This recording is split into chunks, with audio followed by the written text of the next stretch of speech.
মধ্যপ্রদেশে আজ তৃতীয় দিন। দাদা প্ল্যান্টে বেরিয়ে যাওয়াতে কোয়ার্টারে আমি একাই ছিলাম, তাই বিকেল নাগাদ বেরিয়ে পড়লাম আশেপাশের কলোনিটা একটু ঘুরে দেখতে। তো আজ বিকেলবেলায় এই কলোনি ঘুরতে ঘুরতে নজরে পড়লো এই ছোট্ট জৈন মন্দিরটা।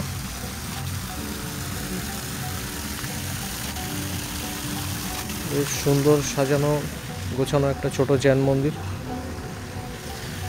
মন্দির থেকে বেরিয়েই আমি আরও কলোনির ভেতরে ঢুকতে থাকলাম। এখানকার রাস্তাঘাট বেশ সুন্দর, পরিষ্কার আর সাজানো গোছানো। এখন প্রায় 5:30 মতো বাজে, হালকা আলো আছে। আমি আছি SGPTS কলোনির ভেতরে। বেশ সুন্দর শান্ত পরিবেশ, লোকজন এখানে তেমন একটা নেই, তবে ভেতরের দিকে কলোনি হাউসগুলোতে এখানে SGPTS-এর যারা এমপ্লয়িজরা আছে তারা এই ভেতরের দিকের কলোনি হাউসগুলোতে থাকে। বেলা গড়াতেই সূর্য আস্তে আস্তে পাহাড়ের পিছনে লুকোতে শুরু করলো। বেশ অনেকক্ষণ ধরেই দূর থেকে ভেসে আসা গানের শব্দ কানে আসছিল। একটু এগোতেই হঠাৎ করে মনে পড়লো আজ তো শিবরাত্রি।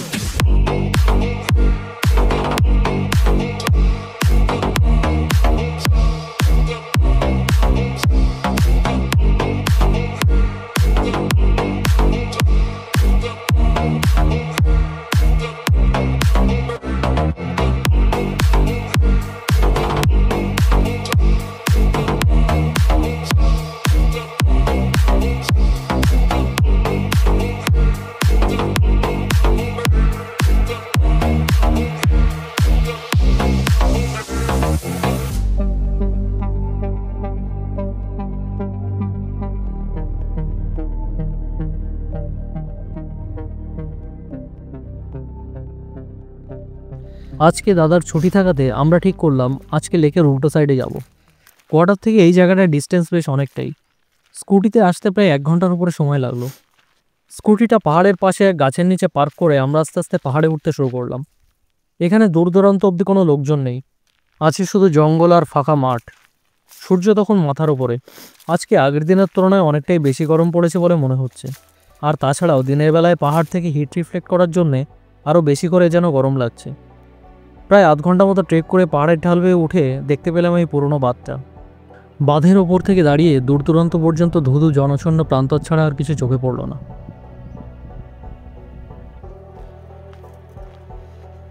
বাঁধের পাশ দিয়ে এই সরু রাস্তাটা চলে গেছে। আমরা বেশ এক্সাইটমেন্ট নিয়েই ভাবলাম যে এই রাস্তাটা এক্সপ্লোর করা যাক। আমরা এই রাস্তা ধরে এগোতে শুরু করলাম। রাস্তাটা দেখে মনে হচ্ছিল এখানে প্রায়ই লোকজনে আসা যাওয়া হয়। রাস্তার ডান দিকে পাহাড়ের ঢাল ধরে কাঁটাতারে বেড়া দেওয়া। বেশ অনেকটা লম্বা জায়গা জুড়েই এই কাঁটাতারের বেড়াটা দেখতে পেলাম। হয়তোবা কোনো বন্যজন্তুর থেকে মানুষকে বাঁচানোর জন্যই এই বেড়াটা দেওয়া হয়েছে। এসব ভাবতে ভাবতেই আমরা এগোতে থাকলাম। আর তখনই হঠাৎ করে কিছুর একটা আওয়াজে থমকে দাঁড়ালাম। মনে হলো কোনো বন্য মোরগ বা অচেনা কোনো পাখির ডাক কানে এলো। সেরকম একটা তোয়াক্কা না করেই আমরা আবার এগোতে লাগলাম।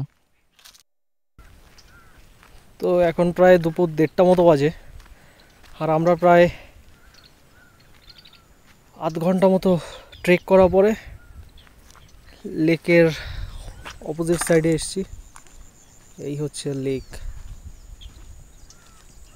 লেকের এই পাশের ভিউটা বেশ আলাদাই লাগছিল। চারপাশে পাহাড় দিয়ে ঘেরা, আর ওই দূরে দেখা যাচ্ছে SGPTS-এর প্ল্যান্ট। লেকের ওই পাশ থেকে চলে গেছে রাস্তাটা।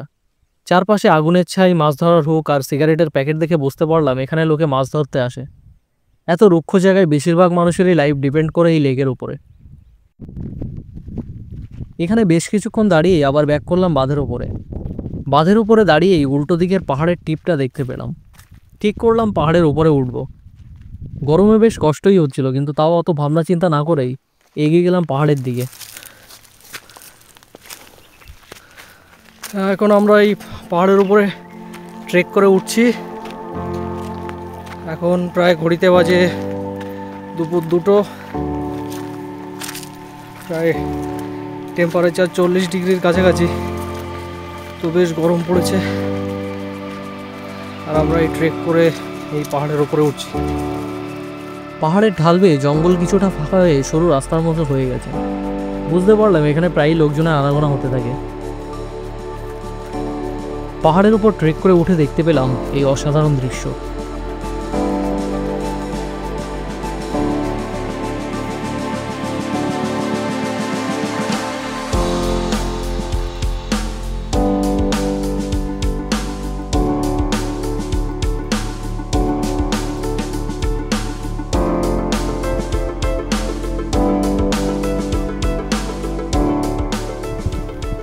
ওই দূরে বিস্তীর্ণ ভ্যালিটা দেখা যাচ্ছে, আর এই পাশে হচ্ছে সেই লেক, এটা হচ্ছে লেক। আর এই যে এটা হচ্ছে SGPTS, এটাই সেই থার্মাল প্লান্ট।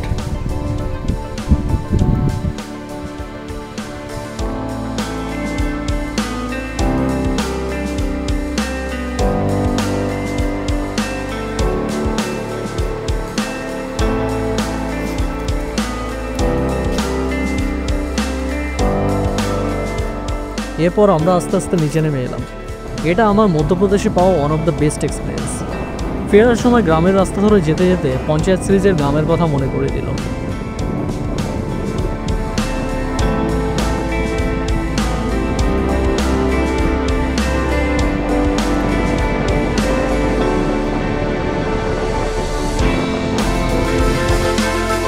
পরদিন দাদার প্ল্যান্টে কাজের বেশ প্রেশার ছিল, তাই আর সেদিন তেমন কোথাও যাওয়া হয়নি।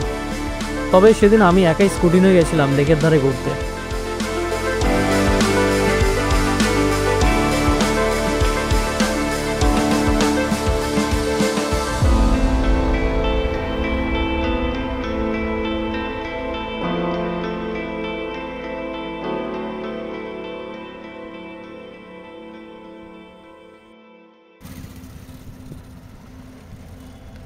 বীরসিংপুরে আজকে আমার লাস্ট ডে।